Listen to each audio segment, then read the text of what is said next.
Hello students, what's the difference between JEE Mains preparation and JEE advance preparation. ठीक है, 4-5 साल से सवाल आ रहा है। क्यों? क्योंकि जेई मेंस में जो बच्चे अच्छा करते हैं वो कई बार जेई एडवांस में अच्छा नहीं करते। जो बच्चे एडवांस के लिए अच्छा करते हैं उन बच्चों का मेंस में स्कोर काफ़ी कम रहता है। ठीक है, तो इस चीज़ को समझते हैं कि एक्चुअल में किस तरीके से दोनों एग्जाम्स के लिए प्रिपेयर करना चाहिए। अगर आप सिर्फ मेंस के लिए प्रिपेयर करना चाहते हो तो आपका फोकस किस तरीके का होना चाहिए। अगर आप मेंस और एडवांस दोनों में फोकस करना चाहते हो तो आपका फोकस किस तरीके का होना चाहिए। अगर आप मेंस में जस्ट पासिंग मार्क्स ला के एडवांस में 100,000 रैंक लाना चाहते हो तो आपका फोकस किस तरीके का होना चाहिए। राइट, इसलिए बात करते हैं। देखो यार, अगर आपको सिर्फ जेई मेंस पे फोकस करना है, ठीक है, तो आप ज़्यादा डेप्थ में मत जाओ। आप किसी भी टॉपिक में उतने डेप्थ में मत जाओ। जेई मेंस और जेई एडवांस में डिफरेंस बस इतना सा है कि जेई एडवांस में क्वेश्चंस कॉपीड नहीं होते। ठीक है, जेई मेंस में क्वेश्चंस कॉपीड होते हैं। राइट, आपको बिलीव नहीं हो रहा होगा तो आप थोड़ा रिसर्च करना। मैंने बहुत रिसर्च किया तो मुझे समझ में आया कि every year around 50 to 60 marks in JEE Mains is copied from previous year questions of IIT JEE and from previous year papers of JEE mains only and AI triple E। ठीक है, तो क्वेश्चंस क्या होते हैं, copied होते हैं। वो लोग एज इट इज क्वेश्चंस को उठा के दे देते हैं।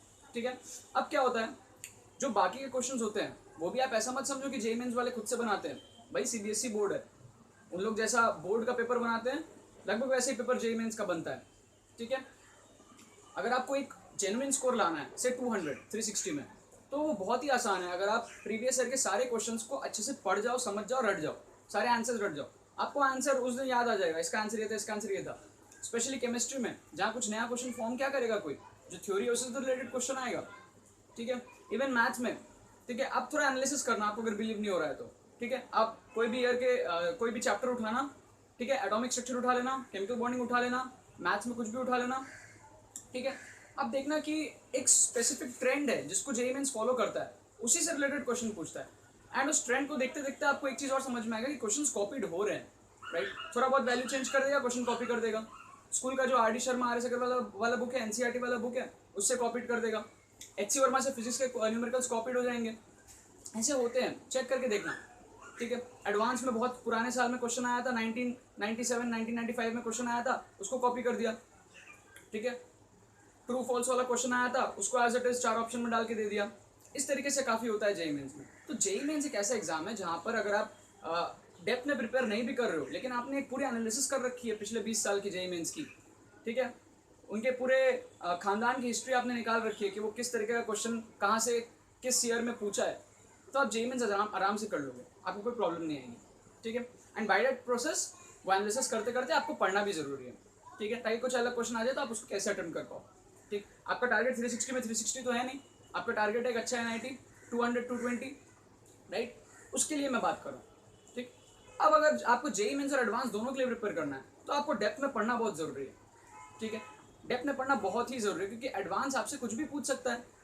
ठीक है, वो कोई फिक्स लिमिटेशंस में तो है नहीं। बट अगेन एक चीज़ बहुत अच्छी है एडवांस की, एडवांस ने पिछले 37-40 ईयर्स में इतना दिमाग लगा लिया है कि वो भी आजकल अपने बाउंड्रीज में लिमिट हो गया है। ठीक है, पिछले 37-40 ईयर्स में इतने सारे क्वेश्चन, इतने सारे वैरायटी के वो पूछ चुका है कि मैंने एनालिसिस किया तो मैंने ये चीज़ समझा कि अगर कोई उस 37-40 ईयर्स के क्वेश्चन को कर लेता है तो नेक्स्ट आने वाले ईयर के क्वेश्चन उसी से रिलेटेड आपको मिलेंगे एडवांस में भी। जैसे आप 2017 का पेपर देख लो, काफ़ी क्वेश्चन रिलेटेड थे पिछले ईयर से, काफ़ी क्वेश्चन रिलेटेड थे। ठीक है, तो आपको एक चीज़ समझ में आएगा कि प्रीवियस ईयर करना बहुत ही जरूरी है। आप लोग बुक सॉल्व करते हो, इतने सारे बुक सॉल्व करते हो, कोई फायदा नहीं होगा। आप प्रीवियस ईयर बुक सॉल्व करो सबसे पहले, उसी के थ्रू सीखो तो आपको फायदा होगा। ठीक है, अब अगर आप सोच रहे हो कि मैं मेंस में सिर्फ क्रैकिंग मार्क्स ले आऊँगा और फिर एडवांस में मैं 100,000 रैंक लाऊंगा, तो मैं आपको एक बात बता दूँ, जो आप में इतना टैलेंट है कि आप 100,000 रैंक एडवांस में ला सकते हो, तो थोड़ा सेव करके अपनी एनआईटी भी पक्की कर लो, है ना। थोड़ा ओवर स्मार्ट कम बनो, मैं भी ऐसे ही बनता था इसीलिए बोल रहा हूँ। आप पहले अपनी एनआईटी पक्की कर लो, उसके बाद में फिर 1 महीने और है और जान लगा देना आईआईटी के लिए, 100,000 के अंडर 100 लेके आना, कौन मना कर रहा है। ठीक है, तो मेंस अच्छा करना जरूरी है क्योंकि अपना सिस्टम ही ऐसा बना हुआ है एजुकेशन का। मेंस अच्छा करना जरूरी है, 200 स्कोर लाओ कम से कम। डेप्थ में पढ़ो, अगर आप एडवांस के लिए भी आप समझते हो कि आप लायक हो तो। अगर लायक नहीं हो तो सिर्फ मेंस पे फोकस करके करो। राइट, कुछ चैप्टर्स है जो सिर्फ मेंस में आते हैं, उनको अच्छे से पढ़ो।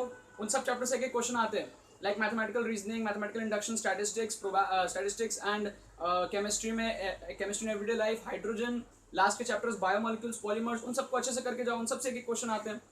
ठीक है, मेडिसिन वगैरह बहुत सारा चीज़ था लास्ट में, उससे क्वेश्चन आना ही आना। ठीक है, तो उसको करके जाओ। इस तरीके से आप पढ़ो तो आपको काफ़ी हेल्प होगा जेईई मेंस और जेईई एडवांस में। Right, all right.